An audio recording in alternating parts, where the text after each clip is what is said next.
Você já parou num fim de tarde no Parque do Povo, em São Paulo, olhando o Rio Pinheiros? Aquela água cinza, parada, que parece que nunca se mexeu. Embaixo daquela superfície morta existe um rio correndo ao contrário. Não é impressão sua. Não é efeito de luz refletindo na poluição. É engenharia pura, do tipo que parece impossível até hoje. O rio que você vê ali não é o mesmo rio que existia em 1920. O Pinheiros original corria de São Paulo para dentro do continente, num caminho preguiçoso de Rio de Várzea até encontrar o Tietê e seguir viagem até o Paraná. O que existe hoje é outra coisa. É um rio que foi forçado a subir a serra. E não foi por capricho de engenheiro entediado. Foi porque São Paulo precisava de energia. E a serra tinha o desnível perfeito para gerar essa energia. Aqui vai um número que muda tudo. O desnível entre a várzea do Pinheiros e o topo da serra, onde fica a usina, é de mais de 700 metros. 700 metros de queda d'água.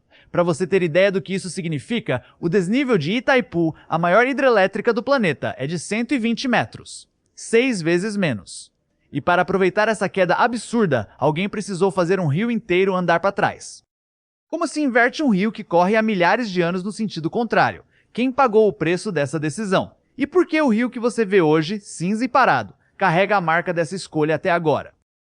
Vamos voltar para São Paulo de 1920. A cidade tinha 600 mil habitantes e crescia num ritmo que nenhuma infraestrutura aguentava. As indústrias estavam chegando, os bondes elétricos cortavam as ruas, e cada prédio novo que subia precisava de luz. As usinas que existiam na época já operavam no limite. Faltava energia para iluminar a cidade que prometia ser a maior do país. E o apagão não era uma possibilidade distante. Era uma ameaça real, quase mensal. Aqui tem um detalhe geográfico que pouca gente pensa. São Paulo fica num planalto. A Serra do Mar cai abruptamente para o oceano, um paredão de pedra e mata que separa o planalto do litoral. A água que desce essa serra tem uma força absurda e as cachoeiras naturais já geravam alguma energia, mas não era suficiente. Nunca era suficiente. A solução não estava em achar uma queda d'água maior. A solução estava em criar uma queda d'água onde não existia. A companhia que operava o sistema elétrico de São Paulo olhou para o Rio Pinheiros e viu uma oportunidade que ninguém mais tinha visto. A nascente do rio ficava a poucos quilômetros do topo da serra.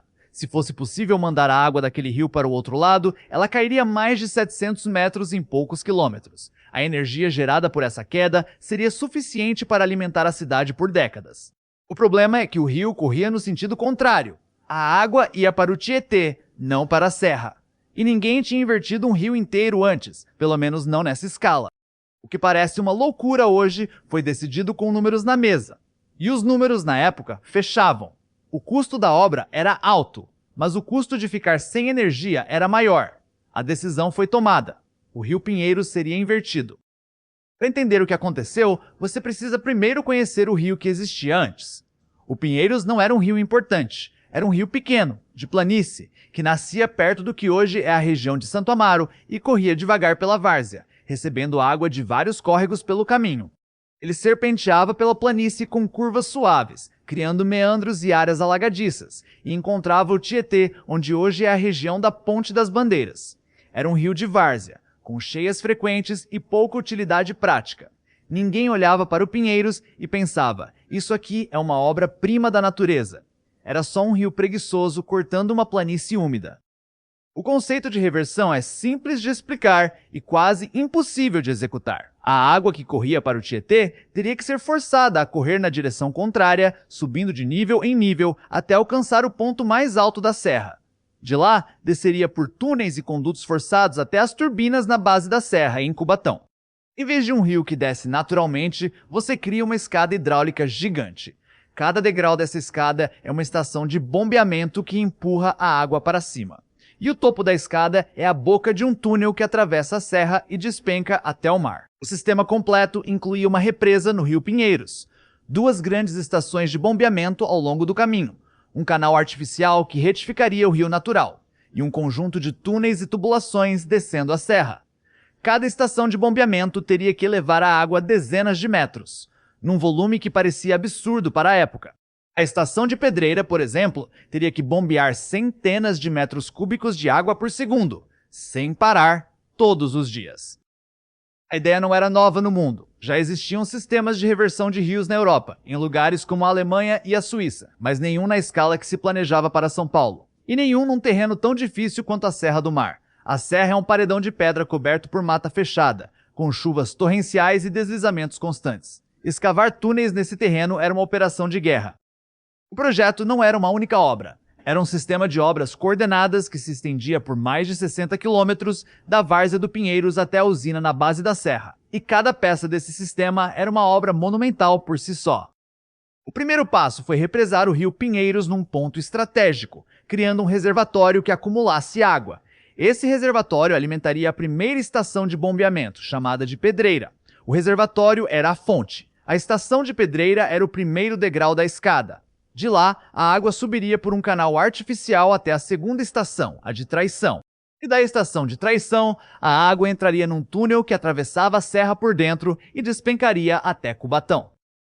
As estações de bombeamento merecem um capítulo à parte. A de Pedreira, por exemplo, tinha bombas gigantescas, importadas da Europa, que precisavam funcionar sem interrupção.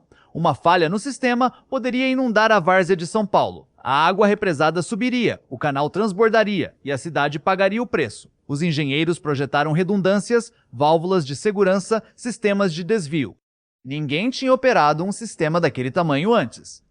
Cada dia de operação era um experimento. O canal artificial é outra peça que impressiona. O rio natural foi retificado. Em vez de curvas e meandros, um canal reto, de concreto, com seção geométrica que permitia o fluxo contínuo. O canal tinha dezenas de quilômetros de extensão, e a escavação dele foi uma das maiores obras de terraplenagem já feitas no Brasil até então. Milhares de homens cavaram a terra com picaretas e pás, carregando a terra removida em vagonetes puxados por mulas. O canal precisava ter uma inclinação precisa, quase imperceptível, para que a água fluísse na direção certa sem estagnar. Qualquer erro na topografia poderia comprometer o sistema inteiro. Na estação de Traição, a água entrava num túnel que atravessava a Serra do Mar por dentro. Esse túnel descia em desnível acentuado até chegar às comportas e condutos forçados que alimentavam as turbinas. A escavação do túnel foi feita com explosivos em condições de umidade e calor extremos. Os trabalhadores abriam caminho na rocha com martelos pneumáticos e dinamite, centímetro por centímetro, sob o risco constante de desabamento. O túnel em si já era uma obra de engenharia de primeira linha, com revestimento de concreto e controle de vazão. Mas a escavação dele custou mais do que dinheiro. Na base da serra, em Cubatão, a água chegava com uma pressão enorme. As turbinas convertiam essa pressão em eletricidade e a água saía pelo rio Cubatão, direto para o mar. A usina de Henry Borden, como foi batizada, entrou em operação em 1926, e a energia gerada ali foi o que sustentou o crescimento de São Paulo nas décadas seguintes. A cidade que virou a maior metrópole do país foi iluminada, literalmente, por um rio que andava para trás. O sistema completo funcionava como uma escada hidráulica. O rio subia degrau por degrau até o topo, e depois despencava. Cada degrau era uma obra de engenharia que isoladamente já seria notável. Juntas, formavam um dos maiores sistemas de reversão de rios do mundo, e a escala disso só fica clara quando você pensa no volume de água envolvido.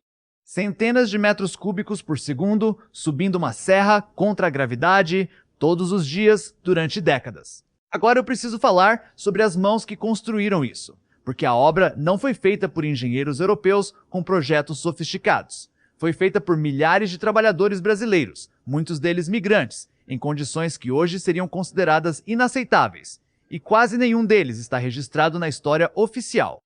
A obra atraiu homens de várias partes do país. Muitos vieram do Nordeste, fugindo da seca. Outros vieram do interior de São Paulo, em busca de trabalho. Outros eram imigrantes recém-chegados, italianos, espanhóis, portugueses, que desembarcavam no Porto de Santos e seguiam para os canteiros. Trabalhavam de sol a sol, em turnos exaustivos, com ferramentas manuais e pouca mecanização. O turno começava antes do amanhecer e terminava depois do anoitecer. O salário era baixo, a comida era pouca, e o descanso era um luxo. As escavações do canal eram feitas com picaretas, pás e carrinhos de mão. A terra removida era carregada em vagonetes puxados por mulas ou empurrados por homens. O calor da várzea, a umidade constante e os mosquitos tornavam o trabalho ainda mais difícil. Doenças como malária e febre amarela eram comuns nos canteiros. Um trabalhador que adoecesse era substituído no dia seguinte por outro. Assistência médica digna não existia, nem proteção, nem nada que parecesse com os direitos trabalhistas que conhecemos hoje. Na serra, o trabalho era ainda mais perigoso. Os túneis eram escavados com explosivos e os desabamentos eram frequentes. Não há registros precisos de mortes, mas os relatos da época mencionam acidentes quase diários. Muitos trabalhadores morreram soterrados ou em explosões mal controladas. Outros morreram de doenças contraídas nas condições insalubres dos túneis. As famílias não recebiam indenização. O nome do trabalhador não era registrado em nenhum memorial. E aqui está o número que poucos citam. Não existe um número oficial de mortos. Os registros da época não eram confiáveis e as empresas não tinham interesse em divulgar. O que se sabe é que a obra consumiu vidas e que essas vidas não foram contabilizadas em nenhuma estatística. Isso pode parecer um detalhe macabro, mas é essencial para entender o custo real da obra. A energia que iluminou São Paulo foi gerada com o suor e o sangue de milhares de homens anônimos. E eles foram apagados da história. Quando a obra terminou, a várzea do Pinheiros estava irreconhecível. O rio sinuoso virou um canal reto, as áreas alagadiças foram drenadas, a paisagem que existia há séculos foi apagada em poucos anos. E com ela, sumiu também o modo de vida das pessoas que viviam ali, os pequenos agricultores, os pescadores, as comunidades ribeirinhas. Tudo foi varrido para dar lugar ao canal e ao progresso. O nome desses trabalhadores não está em nenhuma placa. Não existe um monumento para eles na margem do rio, mas o canal que eles cavaram continua ali, debaixo da água parada que você vê hoje. Quando você olhar para o Pinheiros da próxima vez, lembra que aquilo foi construído por mãos humanas, com picareta e pá, sob o sol e a chuva, a um custo que ninguém contabilizou. A parte mais incômoda dessa história vem agora. A inversão do rio não foi só uma obra de engenharia, foi uma sentença para o rio. Ao transformar o Pinheiros num canal de concreto, São Paulo o condenou a virar o esgoto a céu aberto que você conhece hoje. O que aconteceu depois é uma sequência de decisões que pareciam racionais na época e se revelaram desastrosas com o tempo. O crescimento de São Paulo foi desordenado. As margens do canal, que antes eram várzea, viraram aterro para a construção. E o esgoto das casas e indústrias começou a ser despejado direto no rio. O rio que tinha sido invertido para gerar energia virou o ralo da cidade. E ninguém pareceu notar o que estava acontecendo até que o mau cheiro tomou conta da região. A relação com a inversão é direta. Antes da obra, o Pinheiros tinha uma várzea que funcionava como filtro natural. A água passava por áreas alagadiças, que retinham parte da poluição e permitiam que os poluentes se depositassem no fundo.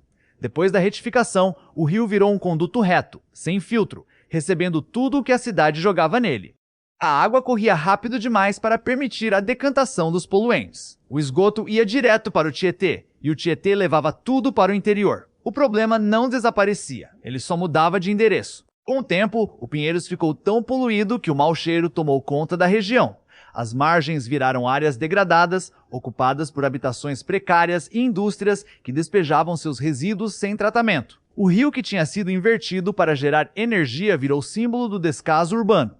A ironia é cruel. A mesma obra que foi celebrada como um triunfo da engenharia se tornou um dos maiores problemas ambientais da cidade. Nas últimas décadas, houve tentativas de despoluição.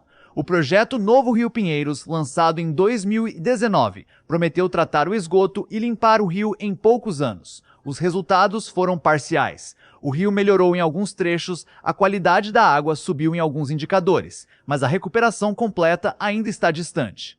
O esgoto tratado é uma fração do que precisa ser tratado. E a cidade continua crescendo, gerando mais resíduos, pressionando o rio que já está no limite. A ironia da engenharia é essa. A inversão do rio foi um triunfo técnico, mas foi também um desastre ambiental. O mesmo canal que levou água para a serra levou esgoto para a cidade. A obra que era para ser solução virou problema, e a cidade ainda convive com as consequências. Não dá para contar a história do Pinheiros sem contar as duas partes. A da engenharia que o inverteu e a do descaso que o matou. Elas são inseparáveis. Então, quando você olhar para o Rio Pinheiros da próxima vez, vê se consegue enxergar as camadas. Debaixo daquela água cinza e parada existe um rio que foi forçado a andar para trás. Existe um canal de concreto cavado por milhares de homens que morreram sem nome. Existe uma escada hidráulica que subiu a serra e gerou a energia que iluminou São Paulo. E existe um esgoto a céu aberto, o resultado de décadas de descaso. Tudo isso está ali, naquele mesmo lugar, ao mesmo tempo. O feito parece simples depois de pronto. O rio invertido, a usina na serra, a energia chegando na cidade. Mas por trás desse feito tem um custo que a história oficial não conta. Tem o preço humano dos trabalhadores que cavaram o canal. Tem o preço ambiental do rio que foi morto. Tem o preço urbano de uma cidade que cresceu sem planejamento e jogou o problema no rio. Tudo isso está naquela água parada. A obra do Pinheiros foi uma das maiores da história da engenharia brasileira e também foi uma das mais controversas. Não porque a engenharia falhou, mas porque ninguém pensou nas consequências. A energia gerada sustentou o crescimento de São Paulo por décadas. O Rio Morto cobrou o preço depois. A conta chegou e a cidade está pagando até hoje. Se essa história te interessou, eu tenho uma sugestão. Na próxima vez que você passar pela Marginal, olhe o rio com outros olhos. Tenta enxergar o canal por baixo da água. Tenta imaginar os milhares de homens que cavaram aquilo com picareta e pá. E pensa no que a cidade fez com o rio depois de usá-lo. Porque a história do Pinheiros carrega duas camadas inseparáveis. A da engenharia que o inverteu e a do descaso que o matou. Uma cidade que decidiu que o progresso valia mais do que o rio. E o rio, morto, continua ali, lembrando todo mundo dessa escolha. Se você quer saber qual foi a próxima obra que a cidade fez para tentar consertar o que foi feito, ou qual foi o destino da usina na serra depois que o sistema foi desativado, me conta nos comentários. A história do Brasil está cheia de obras como essa, feitas com esforço, risco e decisão. E cada uma delas merece ser contada. O número vem antes da lenda. E o número aqui é esse, 700 metros de desnível, 60 quilômetros de sistema, milhares de vidas anônimas, um rio que andava para trás, e uma cidade que nunca mais foi